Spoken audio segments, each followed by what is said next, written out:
Frontier has you covered with super tough work denim by Carhartt. And you've got to check out their selection of Ariat jeans for men, women, and children. You'll love how easy it is to find the size and style you need. Have you seen Frontier's remodeled world-famous boot showroom? It continues to expand. New styles by Ariat just arrived, plus plenty of in-stock proven classics too. Whether you need work or dress boots, trust that Frontier's the place to come. See thousands of pairs of Ariat boots and thousands more by Dan Post, Corral, Durango, Rocky, Twisted X, and others. And Frontier's pricing is lower than online and chain stores, so you know just the local shop to visit. Frontier Western Store, 5880 Goodman Road in Olive Branch, and on the web at frontierwesternstore.com. Locally owned and operated since 1967.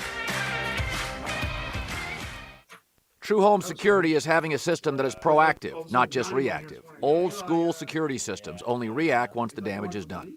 Simply Safe is different. It's designed to help stop crime before it starts. So protect what matters most. Get 50% off your Simply Safe system. Half off with professional monitoring. Plus your first month is free at simplysafecolin.com. simplysafecolin.com. There's no safe like Simply Safe. Listen each and every Sunday morning at 10 a.m. and join Ottawild Presbyterian Church for worship.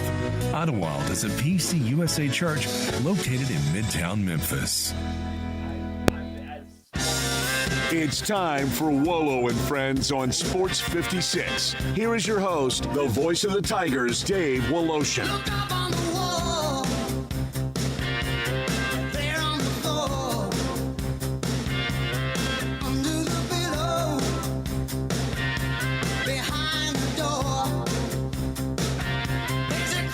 Welcome into Wolo and Friends, a Tuesday morning. Bryant and Darian filling in for Dave. He's out a couple more days this week before he'll be back, ready to go for the golf tournament.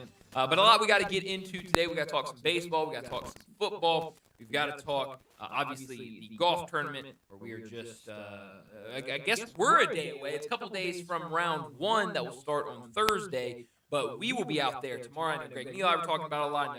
I know we'll be talking about it throughout the day. We'll be out there at TPC Southland for the FedEx St. Jude Championship tomorrow through Friday, doing live shows there all day. So really excited for that and really excited for this tournament. We talked a lot yesterday about he who will not be named and why he will not be here this weekend. But hey, like we said yesterday, it's going to be a great tournament. Regardless of what one person doesn't want to be at our event, it's going to be a great tournament. It's going to be 69 great golfers, and I am really, really excited. Hey, sir, I can't let you get away with that. I'm one person that listens to Sports Time, and that person was named quite a bit yesterday. You wanted to send Brett over with the camera? I heard you yesterday. Yeah, I think it'd be gold. He let him have it, dude. I mean, I thought I was in an uproar over Rory. I just kind of sat there and let him go. And you let him cook. By all means, you let him cook. And I think he was right. And listening in from the texters or whatnot that were communicating with you guys, everybody's of the same ilk. You know, let's leave them nameless. Yeah. But also, like Brett said, Mr. Smith died. Like, that was one of the big points or takeaways that I took away from you guys' conversation yesterday. Mr. Smith died. All 70 of you guys should be here. End of story. Sure. And then I think, we had a texter, and it's a great point. I don't want it to get lost out there, but I know that obviously FedEx is a big sponsor of the PGA Tour, and obviously very sad with the passing of Fred Smith and what FedEx means to the PGA Tour. But, and I want to be as careful with this as I can be, because when you're Rory McIlroy, I don't know if you understand the magnitude of something like that. As a player on tour, do you really understand? Oh, FedEx is the tour's biggest sponsor, and the owner and creator of it passed away. I thought the bigger thing that we had a texter text in is think about how much this tournament means and what it does for St. Jude and for those kids that are battling cancer And we always see videos of the golfers being great with those kids throughout the week, and whether it's going up to the hospital and hanging out with them, or having a couple of the kids come out to the golf course or throughout the tournament. I talked about it a lot last year, and I've mentioned it once or twice. This year they have and I don't know the exact name that they have for it. Shame on me. But every year they recognize a St. Jude patient, and they get to design like a picture for the plane, and they have the plane out there, and they designed these. Oh, did they? It says right here, artwork by St. Jude patient Faith. Okay, shout out Faith. Yep. So they do a lot with the St. Jude kids, and like I said, they have the big plane out there, and a St. Jude kid designs that. Well, last year, the St. Jude kid that was recognized with the plane and all of that was actually one of my good friend's son. And so I got to kind of see it through a different lens. Was it Gates? No, his name is Micah. Gates. Okay, I thought it was Johnny's guy from Houston. No. This is different. Guy way younger. He was recognized. And so I kind of got to see that aspect of it through a different light last year with everything they were doing and the week that they had. And it was really cool, how they were able to interact with all these golfers, and just the stories that my buddy was telling me about how good these golfers were, and what this tournament means to them as a family whose son was going through something really terrible, and being at St. Jude. And so I think we hear so much about these golfers talking about what it means to them to be here, and so I think that, to me at least, is bigger in terms of he who shall not be named. We gave him, we talked about him yesterday. Enough talking about him, whatever. Time to move on. We had Joe Tomic on yesterday, the executive director, and obviously it's one of those things where you have to ask him about that. He's the executive director of the tournament. You have to ask him, well, when did you hear that Rory wasn't going to be here? What were those conversations like? Yada, yada, yada. But I thought his answer was really good. He said, we kind of had a feeling that he wasn't going to be here. We found out late last week that he wasn't. We had some conversations. It was just one of those things where he elected not to come. And then he kind of said, but we have 69 great golfers. We're going to have a great tournament. I think, at some point we got to move on and talk about the golfers that are going to be here at this event later this week. And I'm ready to do that. I'm ready to leave Rory behind, leave that story behind, and move on to the golfers that will be here this weekend, because I do think it will be a really fun tournament. How about this? I don't know. It's kind of weird. But cool, I guess. FedEx St. Jude Championship just tweeted this out. Welcome, y'all. Babies born during the FedEx St. Jude Championship week at Baptist Memorial and Le Bonheur are receiving a warm and stylish welcome to Memphis. And if you click on it, it talks about how they're doing some things for these families and for these children that are being born, giving them some essentials and different things like that. So I guess if you're lucky enough to have your baby born this week, shout out. You get some perks with the tournament. Yeah, they actually do that every year. Being on television, yeah, all this stuff. That we have some photos that we're going to use. Well, I'm actually off these next couple of days, so we should already be using them on Action News 5, where they take the NICU babies and, they dress them and doll them all up in FedEx St. Jude wear and gear, and you show off the babies, and people love them. It's more or less for the web, for the internet, so people can see how cute your little tyke is, and the wardrobe, and dress like Scotty and your favorite golfer or whatnot. But pretty cool. But they do it every year. Sure. So good for them, I guess. But no, it's a fun week, and it's going to be a lot of fun. I saw this list yesterday, and I wanted to get to it, and we kind of ran out of time. But they're over on The Athletic, Bruce Feldman, who covers college football. Every single year, he puts together his freaks list for the college football season, just like the freak athletes that are playing college football. Hey, keep an eye on these guys, because these guys are, in other words, freaks of nature. And I was going through and I was looking at his freaks list last night. So I wanted to go through some of these guys and talk about And when you say freaks, when you put it in U of M terms, I'm thinking Rodney Carney, DJ Steffens, those kind of freaks, right? Yeah, like I think DJ Steffens, if they had a college basketball one, like I think Michael he Wilson, certainly be those one. type of guys that can touch the backboard, the top of it, rather. I'm trying to think like of a former Tiger that would be on a freak, like Tiger football player that would be on a freak. Paxton, 6'7". Maybe, but like More of a freak from an athletic standpoint. yeah, Okay, these are okay, like okay. athletic freaks, and it's really there's actually a Tiger on this list that we will get to. I'm not going to go through all of them because how many? I just pulled it up to see how many guys are on this list. There are 101 guys on this list, so we're not going to go through all 101 of them. But I did pick out a couple guys that have local ties or play kind of in the SEC that I did want to highlight and talk about. We'll get to the Tiger here in a second. But let's start at number 101 because this is someone I'm not familiar with because of the school he plays at. No offense to his school.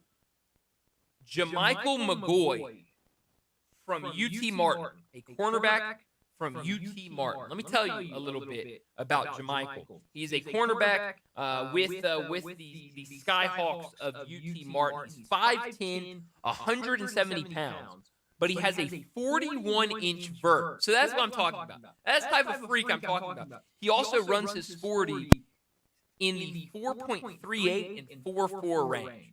So this guy's fast and can jump. Yeah, that'll get you on a freak list, and I will be watching UT Martin football this year just to see him make plays. Those are basketball numbers, and he's a football player. He's cornerback. He's 5'10". Can't play football. He's 5'10". Can't play football at 5'10". Certainly not Division I. You can go play D2 or D3. Yeah. Can't play Division I football at 5'10". I mean, yes, you can. How tall is Tyler Harris? Tyler Harris is a short guy. He can shoot the three. He can light it up. If you can't shoot the three ball, I'm sorry, you're not playing basketball at 5'10". You know? So, Tyler Harris. I got some good stories about Tyler Harris. His time at Memphis. Good guy. Good guy, Tyler Harris. Shoot the cover off the ball. He could. Man, he really could. 91. Let's jump up to 91. Wide receiver Brennan Thompson, who plays for Mississippi State. He was clocked at 23.7 miles per hour speed this offseason. So he was blazing. Fast guy. He also bench presses 305 and squats 405. How much does he weigh? How tall is he? How much does he weigh? See, I don't have this. Oh, I thought you gave it. Okay, that's why I missed it. I was like, how big is he? They gave me Jamichael McGoy's size because he's so like a small guy. Miniature, yeah. And so, but they don't give me all these guys' sizes. Okay, Which, I was just thinking. I should have wrote that down. Shame on me. Davion Carter, who you might remember, offensive lineman from Texas Tech, he transferred to Texas Tech from Memphis. Let me tell you a little bit about Davion Carter. He can run, as an offensive lineman, he can run 18 miles per hour, is what he's clocked at on the GPS. He also benches 425 and squats 655. You would think with those numbers, he's a sure in for the NFL, right? Like, those are freakish numbers. Like, I mean, yeah. That's why he's on the freaks list. How about number 79, linebacker A.J. Pena, which might sound familiar because he played at Rhode Island last year, decided that he wanted to transfer, committed to Memphis, and then decided maybe I made a bad decision and transferred back to Rhode Island. So he's back at Rhode Island. Linebacker. He has a 35-inch vert, does multiple reps squatting 600, and benches 375. That's crazy. Some of these numbers are just scary. Crazy. Now, let's get to the Memphis player. And then we're going to jump into the top 10 because I don't really care about 60 through 10, unless something pops out to me.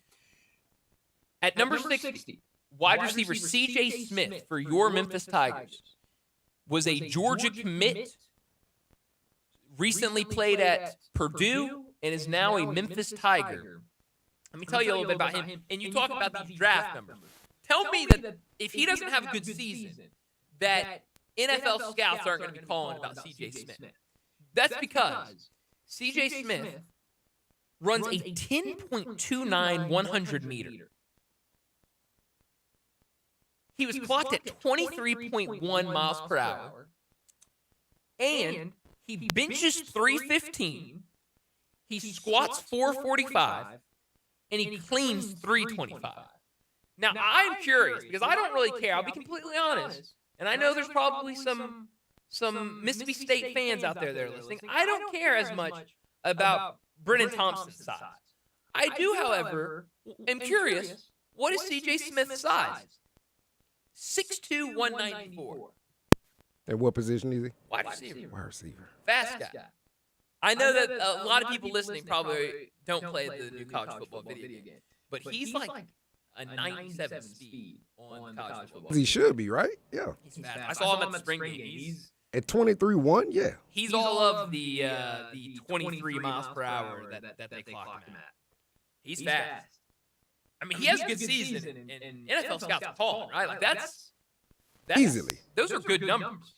So I mean, keep an eye on C.J. Smith. This is a guy that has had some injuries, he's had some things not go his way, but maybe now with the Tigers can have some good fortune. And I think with a good season, we could be talking about some people giving him a call. Let's jump up to the top 10 and talk about the freakiest. Crazy to believe that these numbers you're not in the top 10. Like I just listening. That's why I want to jump up. It's like, what else do you have?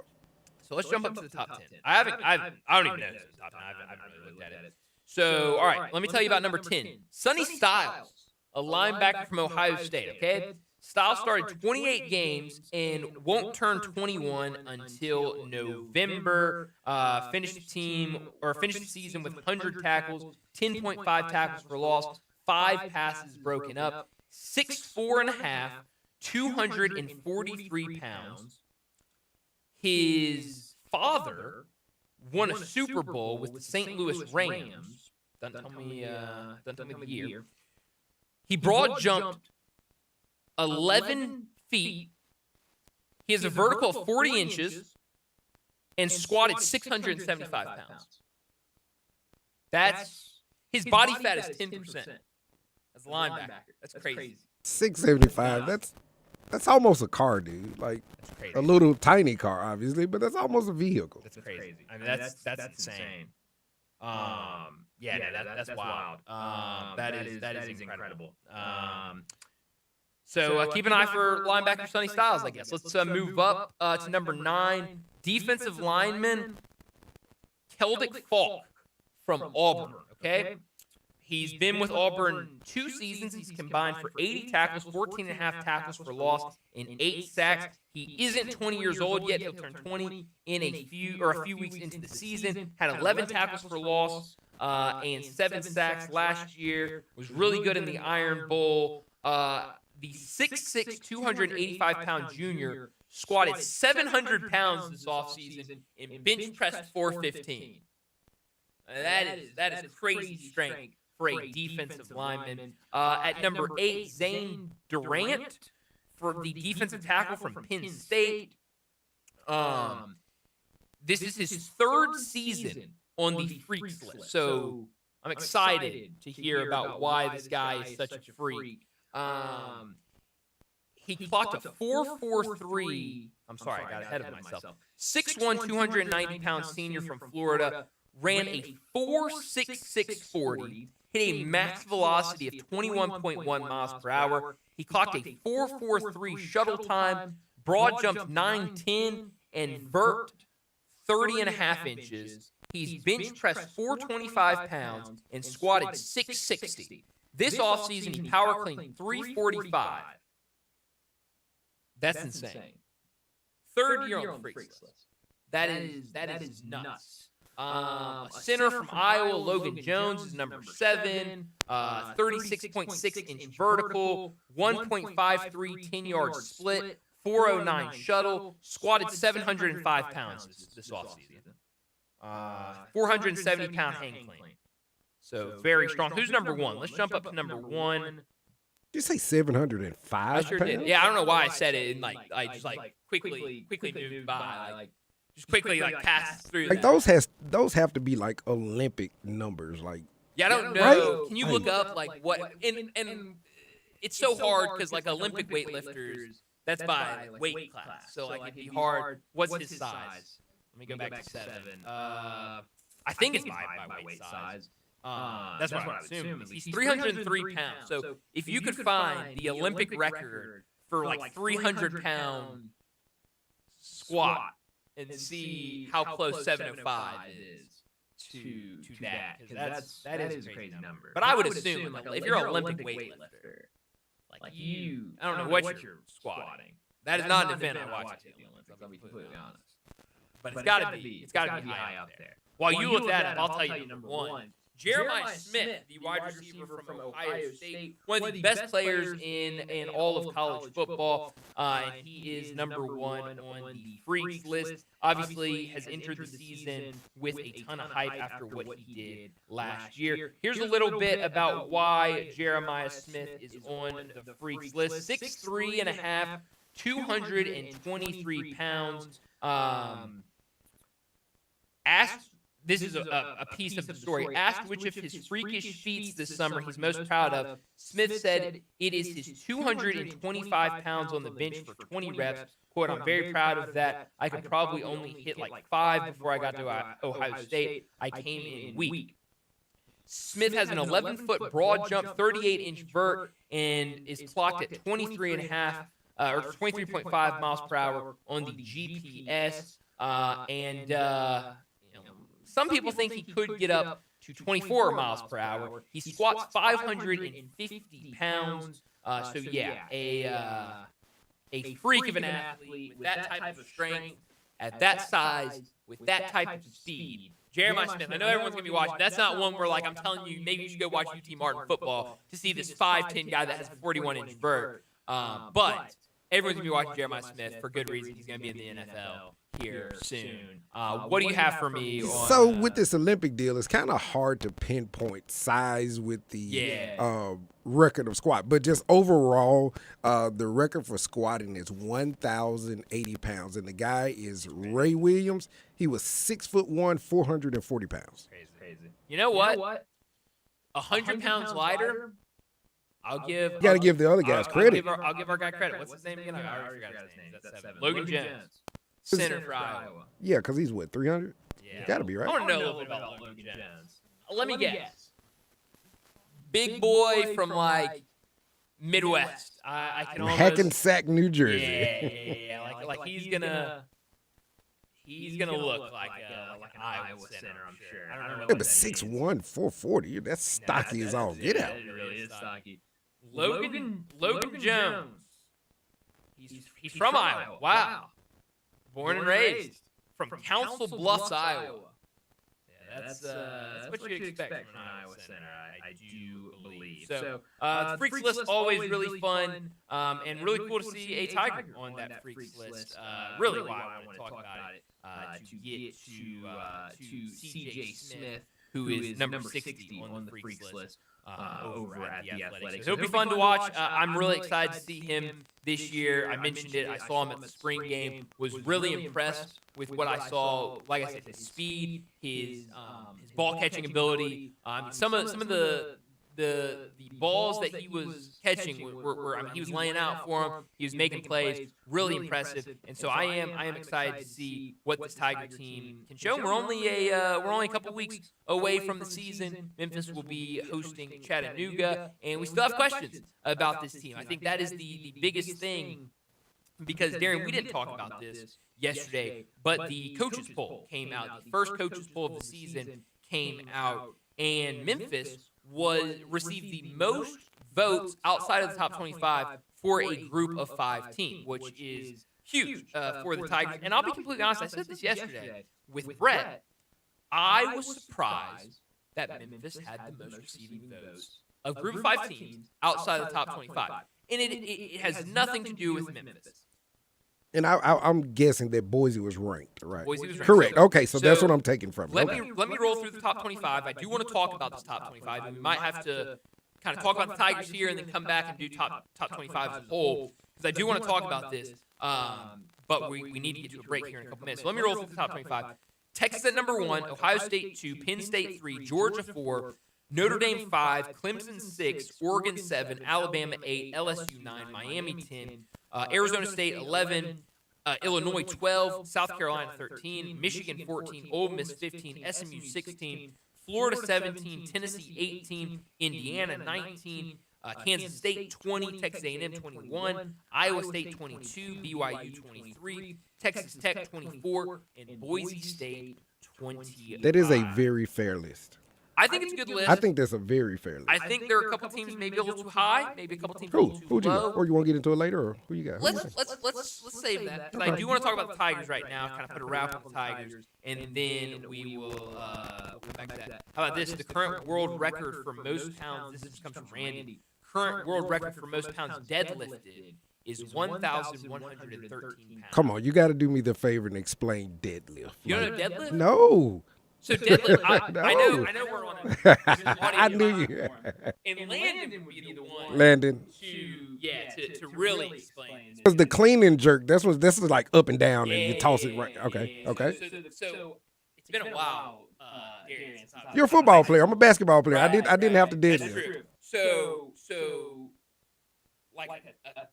the clean, right? You come all the way down and you put it up like that, right? Nobody can see what I'm doing. So I'm sure everyone's very low. So at deadlift, you get down all the way to the ground, and all you do is you just lift it up and you stand. Okay. But you're going to put a lot more weight on it than you would with like a clean, right? Okay. Because that flip motion, when you got to flip it, that's when it gets you, right? But the deadlift is you're just down and then you just stand up with it. And then That's you go back literally how much you can pick up. That's basically what that is, right? Yeah. Okay. So you use your legs. You really got to ground your legs in. Use those legs. But not over your head, shoulder, or anything like that. Okay. Gotcha. Plain jerk, you get up there.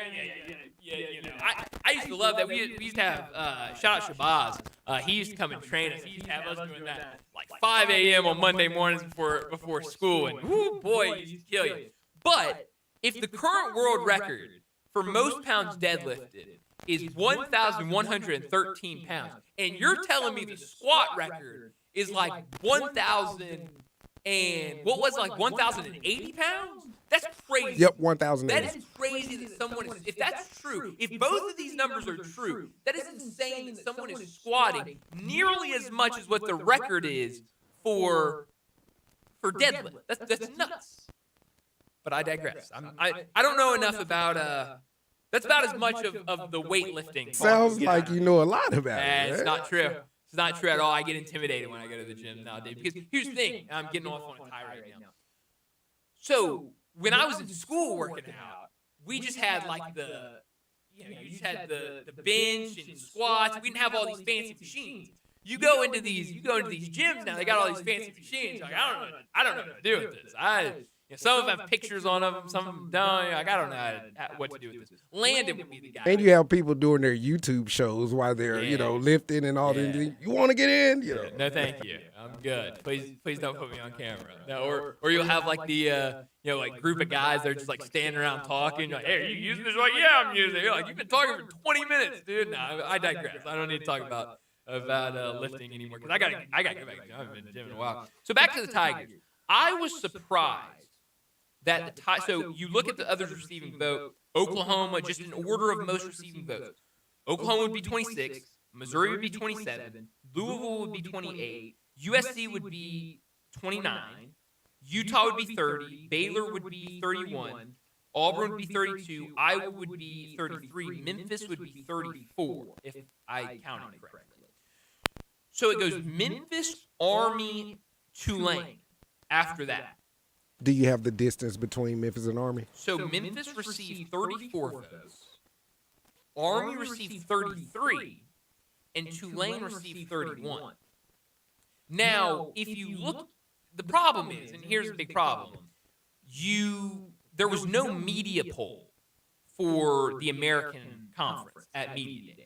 So we don't know what the media voted or what they say or anything like that. So we really don't have a great idea unless you've just like been looking through all these teams and hey, I think you're making your own guess of where these teams should be. But if you go and you look at, I just pulled up DraftKings, first one I could find, to see the conference winners or who to win the conference.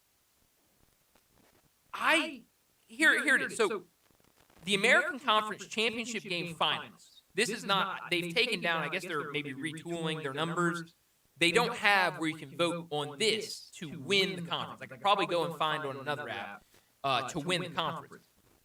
But just on the odds to make the championship game, Tulane has the best odds at plus 130.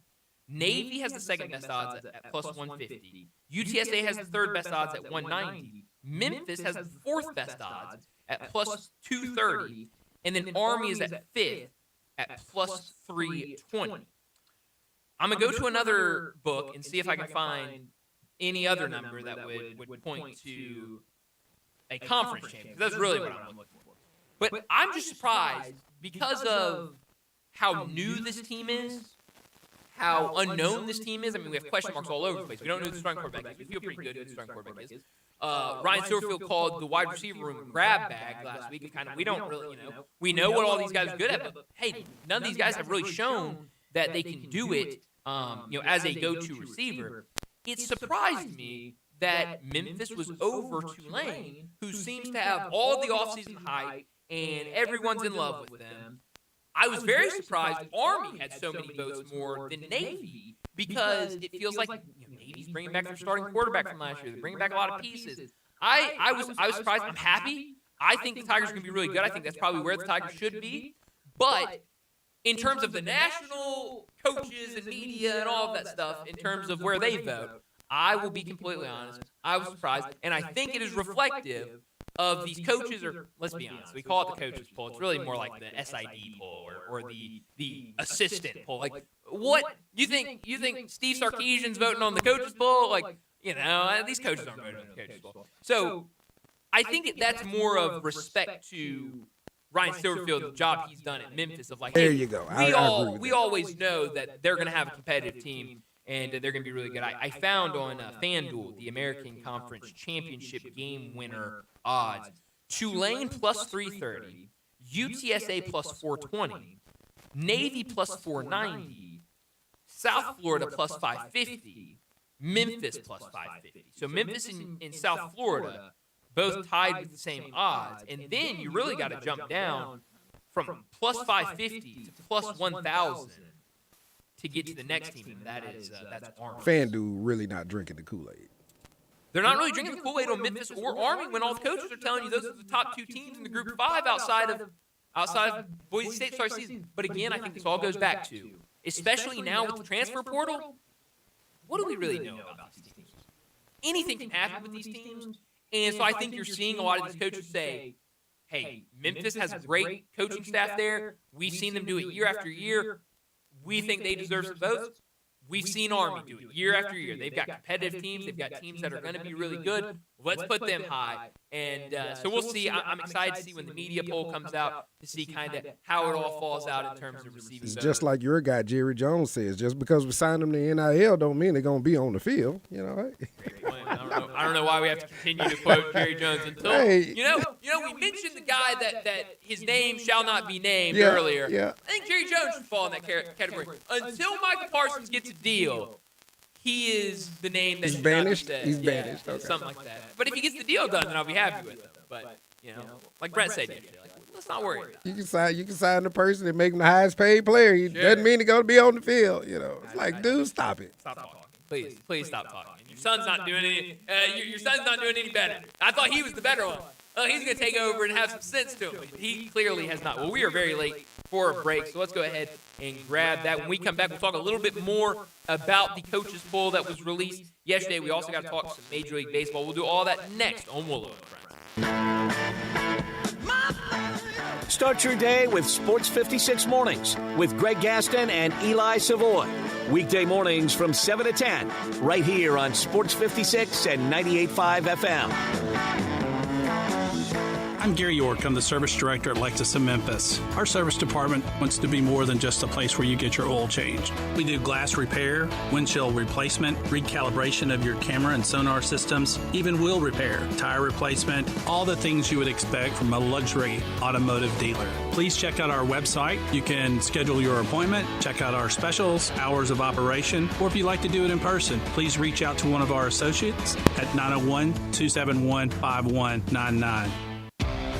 Visit Frontier Western Store today for new shirts and boots. Frontier is your top Carhartt store in the Mid-South. There's thousands of in-stock shirts and jeans. They have the classic K87 pocket tee in every color they make, including new ones just released. Available small to 4X. Want new jeans? Frontier has you covered with super tough work denim by Carhartt. And you've got to check out their selection of Ariat jeans for men, women, and children. You'll love how easy it is to find the size and style you need. Have you seen Frontier's remodeled world-famous boot showroom? It continues to expand. New styles by Ariat just arrived, plus plenty of in-stock proven classics too. Whether you need work or dress boots, trust that Frontier's the place to come. See thousands of pairs of Ariat boots and thousands more by Dan Post, Corral, Durango, Rocky, Twisted X, and others. And Frontier's pricing is lower than online and chain stores, so you know just the local shop to visit. Frontier Western Store, 5880 Goodman Road in Olive Branch, and on the web at frontierwesternstore.com. Locally owned and operated since 1967.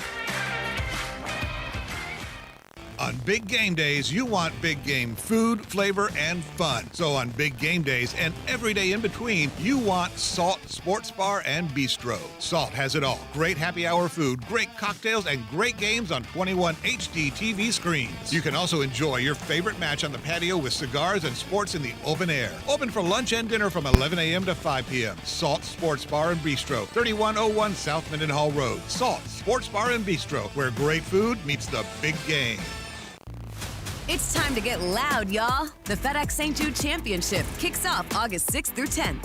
Don't miss your chance to watch the competition unfold as the PGA Tour's top 70 players take on TPC Southwind. Experience unmatched energy, fun fan activities at every corner, delicious Memphis bites, and much more. Get your front row seat to all the drama. Tickets are on sale now at FedExChampionship.com. Kids 15 and under get in free with a ticketed adult. Now back to Wolo and Friends on Sports 56. Here once again is the voice of the Tigers, Dave Woloshin.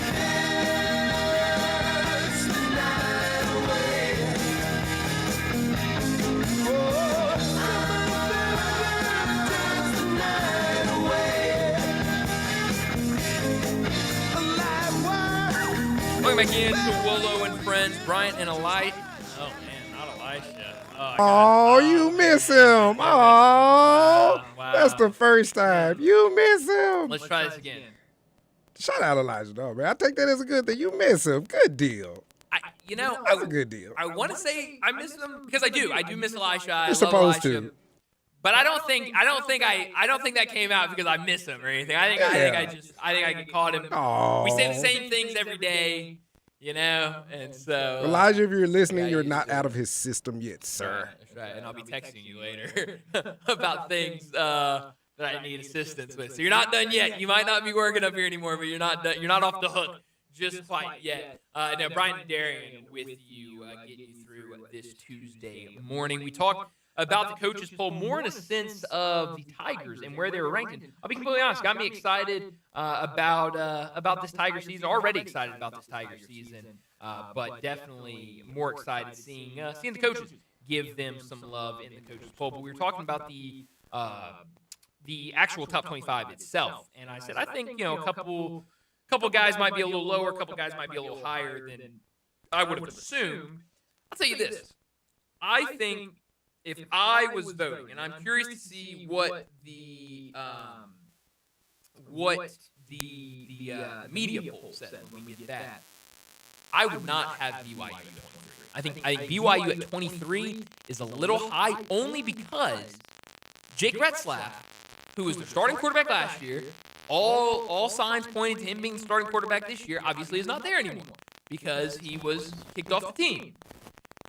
So we're August 5th, and we don't know who their starting quarterback is going to be. I was reading something the other day, and it was on CBS. I don't remember exactly what the story was, but it was a really good story, and it was kind of about, the kind of question marks we have going into the season. It said BYU because we don't know who their coach or who their quarterback's going to be. And I think if you were in the top 25, we got to know who your quarterback is. I mean, you cannot have a question mark quarterback being in the top 25.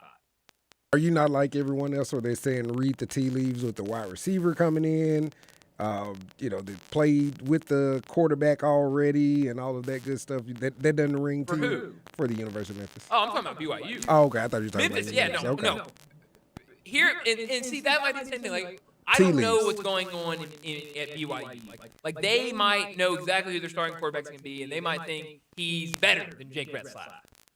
But, like, what we're doing here at Memphis, where we're saying, hey, we're not going to name a quarterback. We're not going to name him. That is all so that all the quarterbacks stay happy. We know exactly who that starting quarterback's going to be. We knew the day he transferred in who that starting quarterback. Okay, good. As long as I thought you had that opinion. Okay. Yeah, no, we know exactly. You could have printed those jerseys.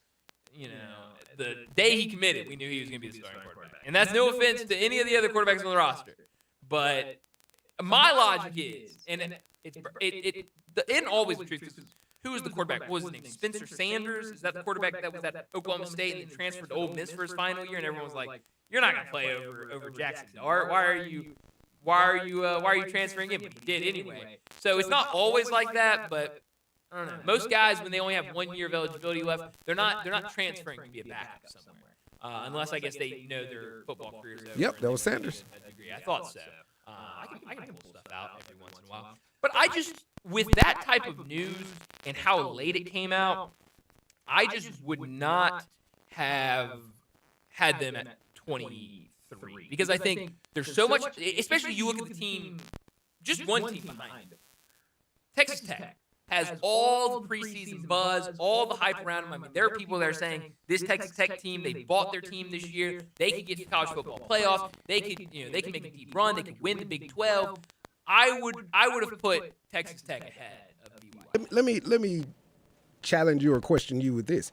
There is no rubric, right, for said coaches poll the way coaches are supposed to vote, correct? I mean, I have no idea. Okay, let's assume that is not. How any of this stuff. Let's assume that is not. Okay. What if the coaches have, changed the way they think is as far as how they vote? What if they're voting for coaches and culture now instead of, instead of the eye test because you don't have the eye test yet? I mean, that's a great point. We were just talking about that with Memphis. Because that's where I was getting at. You look at, and not to say Vegas odds are the end-all be-all, but hey, Vegas don't like losing money, and so they're not going to put Tulane out there at plus 1,000 to win the conference if they really think Tulane's going to win the conference. You go look at the Mountain West, you're not going to get Boise State to win the conference at plus 1,000. Like I'm not at all. Just telling you, you're not going to get Texas at plus 1,000 to win the SEC. Like there's big money at stake. But just like you said, University of Memphis and BYU were my two examples of coach and culture right now, but are kind of giving credit for it. Sure, and so I think you're right because if you look and I don't know, I haven't looked at the coaches poll or the media polls for some of these other conferences. I guess both those teams are in the Big 12. They didn't do a media poll at theirs either. So I think it probably is that. We were just talking in during the break that especially now with the transfer portal, it's even more that we really don't know anything about these teams. Like, we are going in blind about a lot of these teams. You can know a lot about the team you follow, the team you cover, the teams in that conference, but it is very hard nowadays to look at all of the 130. Now we've added 2 more teams. So I don't even know what number we're up to now. But the 130 plus teams in college football and say, I got a good handle on every single team in college football. And so, again, I don't know behind the scenes how these coaches polls are done, but yeah, I would not be surprised at all if a lot of these programs, a lot of these voters are saying, I don't really know how good Brendan Lewis is going to be at Memphis, but I know Ryan Silverfield's done a good job at that program. I know they've been to this many bowl games in a row. They ended the season in the top 25 last year. He has a good program. It's a good culture there. They have shown that they can bring in talent and really be able to flip through and have good seasons. Let's give them some votes. Hey, BYU, I know we don't know what their quarterback situation is, but man, they have done a good job these last couple of years with that program. Nobody expected them to be good last year. They were like undefeated through 6 weeks of the season. Let's give them some votes. So I think you're definitely on something with that because it's very hard. It's a lot easier after week 1 to say, oh man, BYU looked really good in the first game. it's a lot harder when we haven't seen them play at all. So yeah, I think you're probably right on the money with that. Or like you're saying, the coaches are not doing the actual votes. It's someone else. It's the assistants. Sure, but even then, like. But even then, they don't know. Sure. They still don't know. You're right. What does anybody know about, what does anybody with Texas know about what's going on at BYU or, Florida with what's going on at BYU? Like, they got their own stuff to worry about. Polls are fun. Preseason polls, they don't matter. Honestly, like at the end of the day, all this is going to change after 1 week, after 2 weeks. But it is fun and it is cool, and I'm curious to see what the media polls look like when we get those, because this was something Brett Ciancia, who actually joined our show in the afternoon last week, Brett and I, you can follow him at Pick6 Previews on social media. He tweeted this out yesterday when the coaches poll came out. Texas at Ohio State is the first ever #1 versus #2 season opener in college football history. Now, the problem will be is we know that media poll trumps all. When we turn that game on week 1, it's not going to have the coaches poll rankings beside their names. It's going to have the media poll beside their names. And so I'm curious, because we were talking to David Cobb yesterday. He said he'd have Penn State ahead of Ohio State at the very least. And so, I don't know, will Texas and Ohio State be #1 and #2 when we get the AP poll here? I think that'll probably be released next Monday. As we get Very good money to put down that they will be. I think so. A lot of hype with both those teams. So we should. Why so early that game? Did you see that's a big noon game, right? Yeah, 11 a.m. because that Fox has said that we want to separate ourselves by we're going to put our Fox's marquee game is going to be to start the game at noon. And I honestly, you like it? I think it's smart. It's smart, but I don't like it, though. It's smart. I understand marketing and where you're probably about to go with it, but I don't like it. I want to get my day set up and, let that be the main event. I guarantee you something, Darian. You're going to be in front of your TV at 11 o'clock when that game starts, Like, we all sit in front of our TV all day anyway on college football Saturday. So what does it matter if it starts at 11 or if it starts at 7 o'clock at night? And it's smart. Haven't fired the grill up yet. That's the difference. Let's look. Let's see. I don't know if I'm sure I can find it. Let's see. Let's see just that opening day schedule. Yeah, let's just see. What are you missing? You're trying to see what we're missing instead of. Well, no. Oh. Let's just see what the schedule looks like at 11 o'clock and what it looks like at 7 o'clock. Okay. So, all right, tell me this. What are you going to be watching? Okay? Now, there are going to be people that listen to this that are going to say they're watching something, but just stick with me. Stick with you. And I want everyone to participate in this exercise. You have no fandom, okay? Let's get that out there right now. You have no fandom. You're just a college football fan.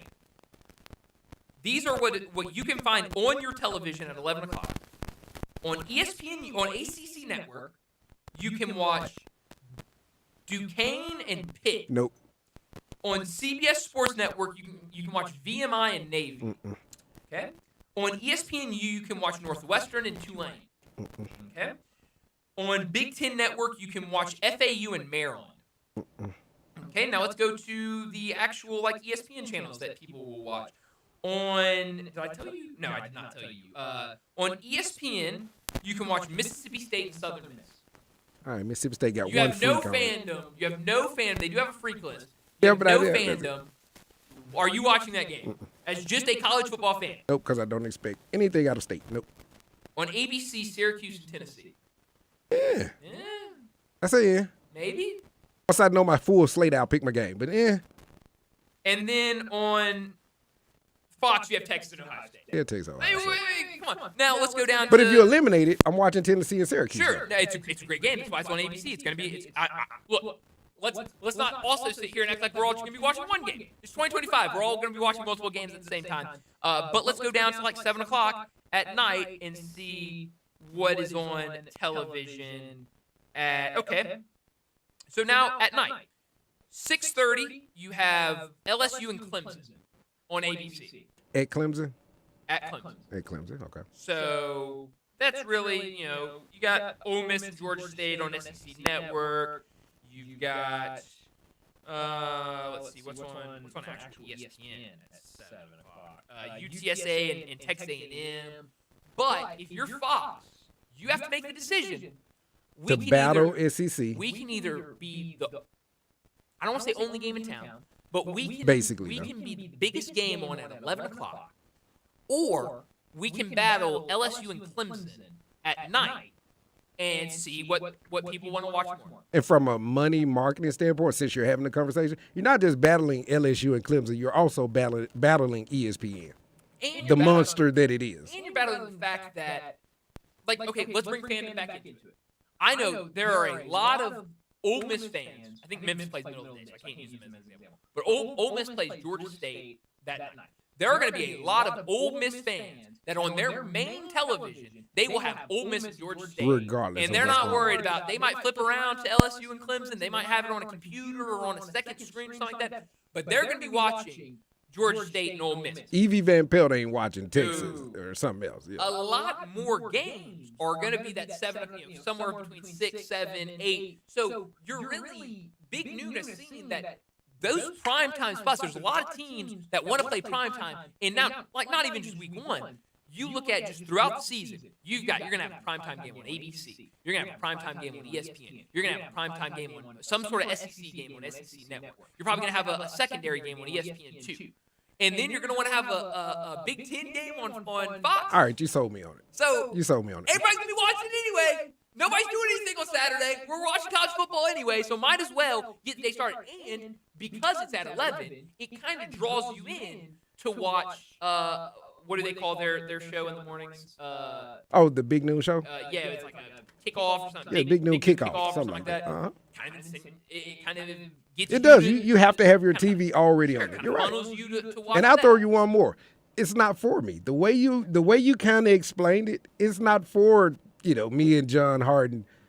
That is for that college kid to wake up at 7, go ahead and start pre-gaming the way they do, go ahead and meet up all nice and early the way they do. It's on campus. Let's fill the parking lot up. That's what it's for. Now that I think about it, the smell of college football. I didn't know we were going to get to this, but college kid may or may not be partying. You remember 11 o'clock game a lot more than you remember 7 o'clock game. You will. I'm just saying, we got to get to a break. When we return, we'll talk a little Major League Baseball. Don't go anywhere. You're listening to Wolo, friends. Be sure to follow us at Sports56 WHBQ on Twitter, Facebook, Instagram, and YouTube to watch live video of our shows, stay up to date with station events, and have chances to win prizes. Don't miss out on anything that's going on. Follow us at Sports56 WHBQ. Drive like a pro and support a great cause during the sales drive at Landers Ford in Collierville, Landers Ford South in South Haven, and Landers Ford North in Covington. We've provided over 100 new Fords to be driven by the pros at the FedEx St. Jude Championship. Now they're all being sold with demo prices. A portion of the proceeds go directly to the St. Jude's Children's Research Hospital. This is a once-a-year opportunity to trade up to a 2025 Ford Expedition or Explorer. Demo priced below market value. That's right. Demo price 2025 Fords below market value. Visit LandersMemphis.com or come see us at Landers Ford in Collierville, Landers Ford South in South Haven, or Landers Ford North in Covington. With our Landers Easy Pass, you can get top dollar for your trade-in to help you save even more. Don't miss your chance. Reserve your demo price 2025 Ford driven by a pro at the FedEx St. Jude Championship before they're sold. Remember, if it doesn't say Landers, you paid too much. Maria's Cantina in South Haven is not your average Tex-Mex joint because they're serving up Mexican with a twist. Maria's Scratch Kitchen is the most creative and diverse menu around. Beyond the traditional huge quesadillas, chimichangas, and fajitas, Maria serves up hand-rolled Latin egg rolls, Cajun and Creole items like catfish, gumbo, and boudin balls, as well as the best sandwiches and 8-ounce burgers in town. Wash it all down with a house margarita for only $5.50 and happy hour every day till 6. MariasCantina.com, 6717 Airways, Mexican with a twist. Struggling to sleep in the summer heat? tossing, turning, and constantly kicking off the covers? You're not alone. It's tough to get a good night's rest when the heat won't let you unwind. That's where Cozy Earth comes in. I'm Tyler, founder at Cozy Earth. We've designed our bamboo bedding to keep you cool no matter how high the temperature rises. Our best-selling bamboo sheets are crafted from breathable, moisture-wicking fabric that adjusts to your body temperature, so you stay cool, dry, and comfortable all night long. No more sweaty nights or restless sleep. Hot nights, humid mornings, Cozy Earth has you covered. Experience the difference with a 100-night sleep trial and a 10-year warranty on all bedding products. Love them or send them back, but trust me, you won't want to. Upgrade your summer. Visit CozyEarth.com. Use code CozyComfort and save up to 40% on temperature-regulating sheets, apparel, and more. That's CozyEarth.com, code CozyComfort. Sleep cooler, lounge lighter, stay cozy. Tito's Handmade Vodka is America's favorite vodka for a reason. From the first legal distillery in Texas, Tito's is 6 times distilled till it's just right and naturally gluten-free, making it a high-quality spirit that mixes with just about everything. From the smoothest martinis to the best Bloody Marys, beyond the bottle, Tito's has gained a reputation for giving back, teaming up with nonprofits around the world to serve its communities and do good for dogs. Make your next cocktail with Tito's and learn more at Tito'sVodka.com. 40% alcohol by volume, namely 80 proof, crafted to be savored responsibly.